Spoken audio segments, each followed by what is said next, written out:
සුබ දවසක් යාළුවනේ. ඉතින් අදත් ඔයාලව සාදරයෙන් ආදරයෙන් පිළිගනු ලබනවා SLP Smart YouTube නාලිකාව සඳහා.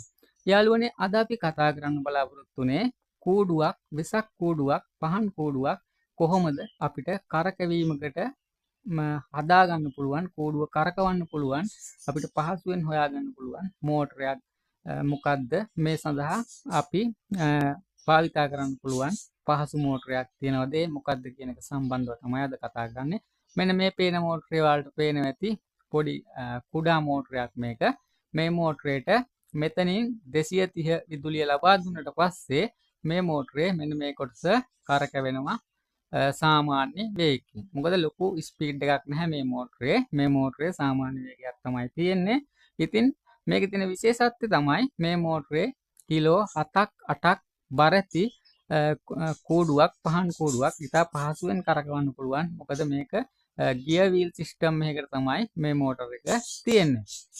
ඉතින් අපි අවධානයෙන් ඔයාලට කියනවා මේ මෝටරේ 230 විදුලියෙන් ක්‍රියාත්මක වන මෝටරයක් බවින් මේ මෝටරය සම්බන්ධ කිරීමේදී විදුලිය හා සම්බන්ධ කරලා තියෙන විට කිසි විටකත් අල්ලන්න එපා. මොකද මෙහි ඇතුලේ යම් කිසි මේ මෝටරේ ඔයාලට පේනවා සිහින් කම්බි තමයි මේ මෝටරේ සඳහා එයා අදාළ සමාගම විසින් පාවිච්චි කරලා තියෙන්නේ. මේවා පිලිස්සලා ගිහිල්ලා යම් එකකින් මේකට බොඩියට සම්බන්ධ වෙලා තිබ්බොත් විදුලි සැර අපිට වදින්න පුළුවන්. ඒක නිසා විදුලිය දුන්නට පස්සේ කිසි විටකත් මෝටරය අතින් ඇල්ලීමෙන් වළකින්න. මේ මෝටරේ ඇතුලේ මෙන්න මේ විදිහේ ගියර් වීල් 4කින් තමයි මේ මෝටර එක ක්‍රියාත්මක වෙන්නේ. මේ වීල් 4ටම සම්බන්ධ කරගෙන එකින් එකට තමයි මෙතනින් මේ වීල් එක හරහා බලය අපිට එළියට මේ කොටස මගින් ලබා දෙන්න යාළුවනේ. ඉතින් මෙන්න මෙම කොටසට අපිට ඇටවුමක් හදාගත්තොත් පහසුවෙන් කූඩුව කරකවන්න පුළුවන් අපිට.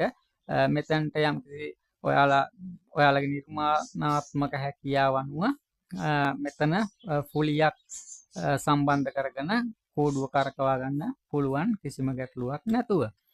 ඉතින් ඊගාවට ගත්තොත් අපිට අපි ගෙදර පාවිච්චි කරන අපේ විදුලි පංකාවේ මෝටරිනුත් අපිට සාමාන්‍ය බරති කූඩුවක් කරකවා ගන්න පුළුවන්.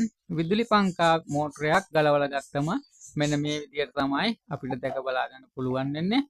ඉතින් යාළුවනේ මේ මෝටර එකකින් අපි අපේ කූඩුව කරකවීමට ඇටවුමක් සකස ගන්නවා නම් මේ ඇක්සල් එක තියෙන මේ ෆෑන් එකේ පෙත්ත සම්බන්ධ වෙන පැත්තෙන් නෙවෙයි අපි අපේ පුලිය සම්බන්ධ කරගන්නේ. එහෙම නැත්නම් කරකැවීමට අපි සාදගත්ත ඇටවුම සම්බන්ධ කරන්නේ මෙන්න මෙම කොටසෙන් තමයි අපි කරකැවීම සිදු කරගන්නේ.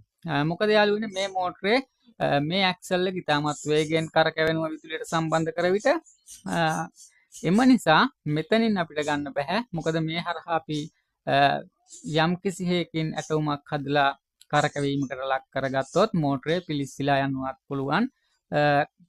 බර අල්ලද්දි මේ මෝටරේ පිලිස්සලා යන්න ලොකු ඉඩක් තියෙනවා. මෙන්න මෙම කොටසක් ඔයාලට පේනවා මෝටරේ පිටුපැස්සේ. ඒ කියන්නේ ෆෑන් එක අපේ අර ඔයාලට පේන්නේ ෆෑන් එක අපි මෙන්න මෙහෙම කරකැවෙන්නේ. අන්න එහෙම මෙන්න මේ කොටසෙන් තමයි ඒ දේ සිද්ධ වෙන්නේ. අපි එතකොට මෙන්න මෙතනට තමයි අපේ ඇටවුම සකස ගන්න ඕන. එහෙම නැත්නම් චේන් එකක් භාවිතා කරලා කරකවන්න ඇටවුම සම්බන්ධ කරගන්න ඕන. මෙන්න මේ කොටසට තමයි යාළුවනේ. එතකොට මේ කොටස මෙහෙම සාමාන්‍ය වේගයෙන් කරකැවෙනවා. ඒ කරකැවෙද්දි මේ කොටසෙත් පොඩි වීල් 4ක් හෝ 3ක් තියෙනවා මෝටර එක. අන්න මෙවැනිම වීල් සෙට් එකක් තියෙනවා. ඒක නිසා ගැටලුවක් නැතුව අපිට සාමාන්‍ය විදියට අපේ කූඩුව කරකැවීමකට ලක් කරගන්න පුළුවන්. අපේ ෆෑන් මෝටරේ මෙන්න මේ පිටිපැස්සේ කොටස සම්බන්ධ කරගෙන. ඉතින් යාළුවනේ මේ මෝටරේ ප්‍රධාන විදුලියෙන් ක්‍රියාත්මක වෙන නිසා අපි මෝටරේට විදුලිය ලබා දුන්නට පස්සේ මේ කොටස් අතපත ගාලා කරන්ට් වද්දා ගන්න නැතුව ඒ පිළිබඳව ඔයාලා අනිවාර්යෙන් අවධානය තියාගන්න ඕනේ යාළුවනේ. ඉතින් ඔයාලට පහසුම මෝටරේ තමයි සාමාන්‍යයෙන් බරක් කරකවන්න පුළුවන්. මෙන්න මේ මෝටර එක තමයි ගොඩක්ම හොඳ. මේ මෝටරේ රුපියල් 500ක් 600ක් වගේ යද්දි වෙළඳ පොලෙන් මිලදී ගන්න පුළුවන් යාළුවනේ. මේ මෝටර් එක නම් අපේ ෆෑන් මෝටර් එකක් නිසා සෑම ඉලෙක්ට්‍රොනික් කඩයකින්ම ලබා ගන්න පුළුවන්. ඉලෙක්ට්‍රොනික් බඩු තියෙන සොෆ්ට්වෙයාර් එකකින් මේ මෝටර් එක නම් අපිට හොයා ගන්න පුළුවන්.